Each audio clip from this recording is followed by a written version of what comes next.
EVM hacking, machine चोरी और इसके बाद भी कुछ बचा था लोकतंत्र की छाती पीटने के लिए मोदी सरकार और बीजेपी सरकार के पास, तो वो था जासूसी कांड।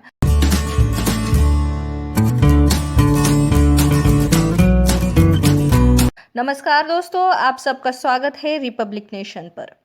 और कितनी चीरफाड़ होनी बाकी है लोकतंत्र की। आए दिन एक और कदम मोदी सरकार हुकुमशाह और तानाशाही की ओर बढ़ते ही जा रहे हैं। और बढ़ेगी भी कैसे नहीं। जिस छावनी से ये आते हैं उस छावनी ने न तो कभी भारत का लोकतंत्र स्वीकारा, ना ही भारत का ध्वज। द वायर अखबार से हाल ही में खबर पब्लिश हुई है कि इजरायली एनएसओ संस्था के द्वारा बनाया गया हुआ सॉफ्टवेयर यानी कि पेगासस सॉफ्टवेयर 2018 के दौरान भारत सरकार की ओर से खरीदा गया था। और ये कुछ ऐसा वैसा सॉफ्टवेयर नहीं बल्कि जासूसी करने वाला सॉफ्टवेयर था। इजरायली एनएसओ ने कहा है कि सॉफ्टवेयर सिर्फ देशों को और उनकी खुफिया एजेंसीज को मुहैया किया जाता है, जिससे कि देश की सुरक्षा और भी पुख्ता हो जाए।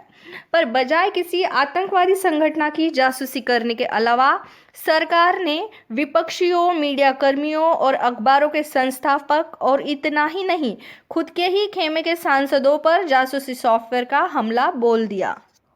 और ताज्जुब की बात तो यह है कि 20 नहीं, 50 नहीं, तकरीबन 300 लोगों पर यह हैकिंग का काम चल रहा था। आपके सामने ये कुछ नाम हम रखना चाहेंगे। The wire, the Hindu, India today, Hindustan times, news 18, the print और मिंट। इन संस्थानों के कई लोगों पर और मीडिया कर्मियों पर इस सॉफ्टवेयर के जरिए नज़र रखी जा रही थी। इसके अलावा भारत के सुप्रीम कोर्ट के जज और कांग्रेस नेता राहुल गांधी और उनके और 4 सांसद, इन सब पर स्पाइंग की जा रही थी। इन सब बातों पर पल्ला झाड़ते हुए हमारे देश के गृह मंत्री शाह साहब ने कहा है कि मानसून अधिवेशन में हम कुछ कानून लाने वाले थे जो कि आदिवासी, दलित, पिछड़े और औरतों की हित में थे। इसलिए ये जानबूझकर अभिनिर्माण किया हुआ विवाद है। पर गृह मंत्री साहब का ये स्टेटमेंट मान लेना हम जैसों के लिए तो बहुत ही मुश्किल है, क्योंकि एनआरसी के आड़ में मुसलमानों को खदेड़ने वाला कानून लाने वाले अमित शाह कब से सेक्युलरिज्म का पाठ पढ़ा रहे हैं। हाथरस में एक दलित लड़की का रेप कर दिया जाता है और आधी रात में उसका अंतिम संस्कार कर दिया जाता है। तब ना मोदी सरकार का कुछ स्टेटमेंट आता है और ना ही अमित शाह का कुछ स्टेटमेंट आता है और ना ही योगी आदित्यनाथ को भारत सरकार की ओर से फटकार लगाई जाती है। खैर, तकरीबन 300 लोगों का मोबाइल हैक किया जा चुका था और उनकी जासूसी हो रही थी। इसके बहुत सारे आर्टिकल्स अब तक पब्लिश हुए हैं। इजरायली एनएसओ ने बनाया हुआ ये जासूसी सॉफ्टवेयर हुकुमशाह सरकारों के लिए एक ऐसा टूल भी बन सकता है कि जिसे लोकतंत्र के चारों स्तंभों को कठपुतलियों की तरह नचाया जा सकता है।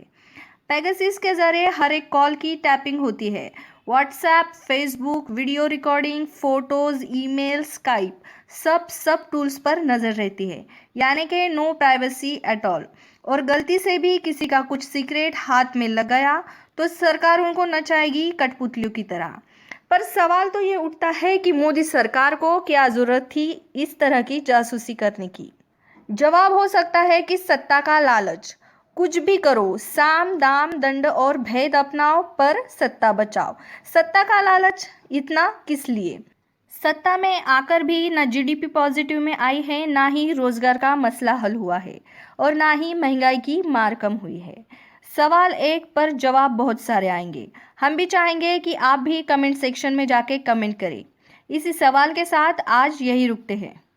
वीडियो पसंद आई हो तो लाइक, शेयर, कमेंट ज़रूर करें और इसी तरह के वीडियोस देखने के लिए हमारे चैनल को सब्सक्राइब करें। जल्द ही आपसे मिलेंगे अगले वीडियो के साथ।